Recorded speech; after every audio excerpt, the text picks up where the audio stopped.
Hey everybody, MagVegStretch here.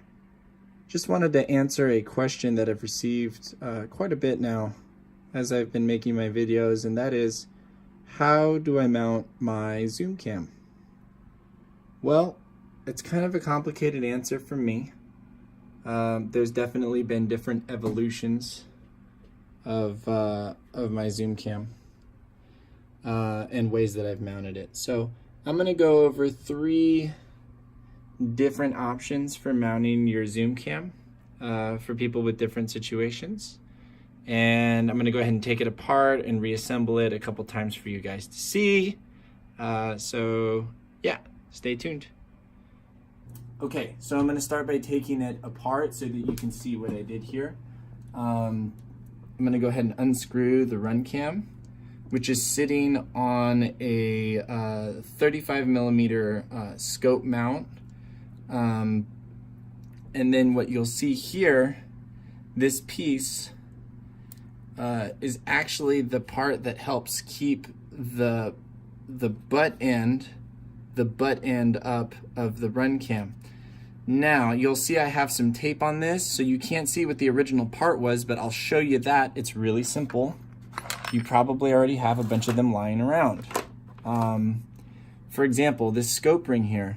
What I did is I just took this off and I used this piece. I'm sure many of you have these kinds of pieces lying around. They're perfect because this one maybe not as good as the other one, which is why I ended up going with this one. They actually lock in really nicely onto this part here. Now, how did I know how much to tilt it? So what I did using my supremacy scope after it was zeroed is I used the app on my phone to connect Bluetooth so that I could see exactly what the scope was seeing, and then it was just a matter of making adjustments with the tape to make sure that the crosshairs from my supremacy scope and the picture from my Runcam were looking exactly the same.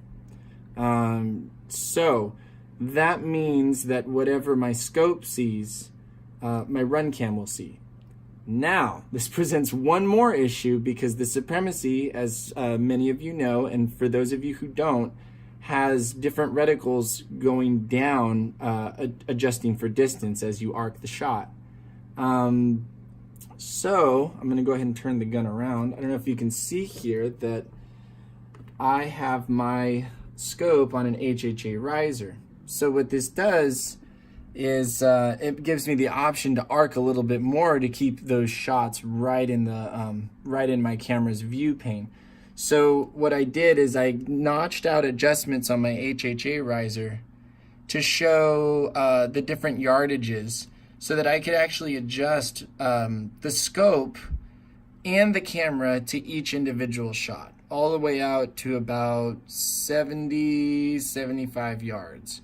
And what this does for me is it ensures that every time I pull the trigger, if my scope sees it, my camera's gonna see it. And I can rely on that, and for me, that's invaluable as somebody that makes films about paintballing for YouTube and stuff. So this is my current setup.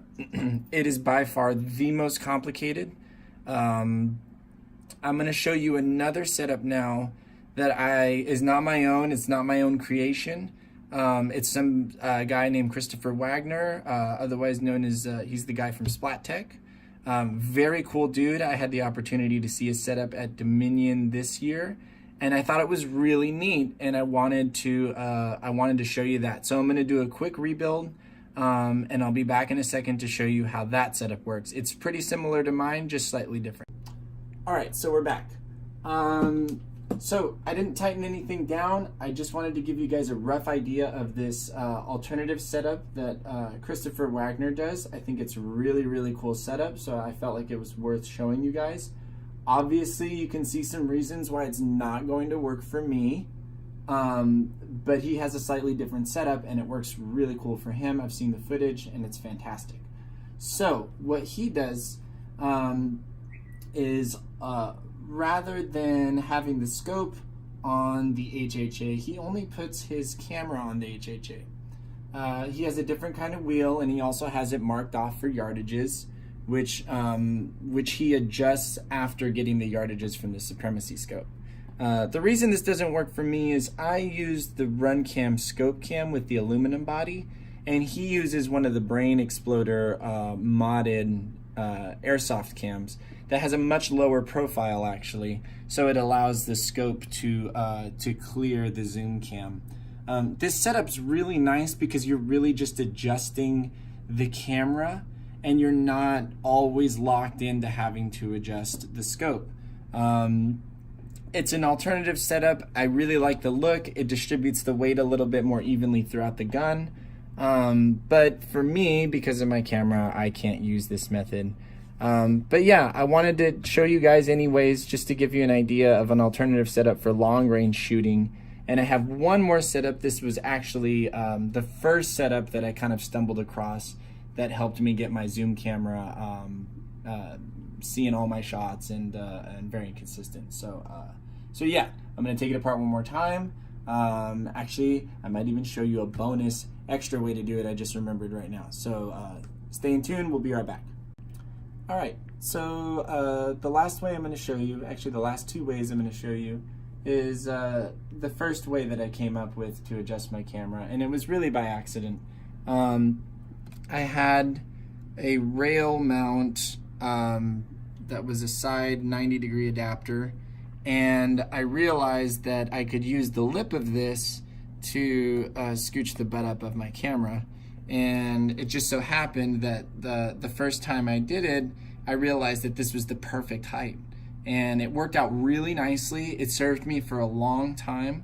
But eventually, I just felt that I wanted the camera angle to be a little bit higher. And it also, like, having this here kind of prevents a lot of my lower mounted optics. And as you can see, I have a stock that's very low on me, so I like to have my eyes kind of like right here. I don't like to use a lot of risers. And then one other way that I figured out that was really interesting, but I have to warn you, it's not, the results may vary and it depends on your play style, but you have a rail on the die dam that you can take off. So maybe this is only for die owners, but maybe you could find a way to mod this too. I used to put O-rings in between the rail and the screw, and I could actually angle this this rail up or down however you needed to adjust for your shots, curving up and down. Curving up and down, what the hell am I saying? Arcing as they go over distance. So that's another way to do it. But the problem with that is when you have your camera mounted down here, well, if you're poking up over cover or you play really tight into bunkers, you may find that your footage does get cut off a lot, which is what I found and eventually didn't go that method. But still, I think it's really interesting and it's good to have all the information that you can. So yeah, if you enjoyed the video, give a like, subscribe. If you have any questions about that, let me know. I know this was probably kind of a long video. I know I talk a lot. I apologize for that, but I feel like with these things you got to be thorough because we're all about accuracy here, right? Well, at least I am. Anyways, have a great day, guys. Thanks for watching the video. Like and subscribe. Stretch out.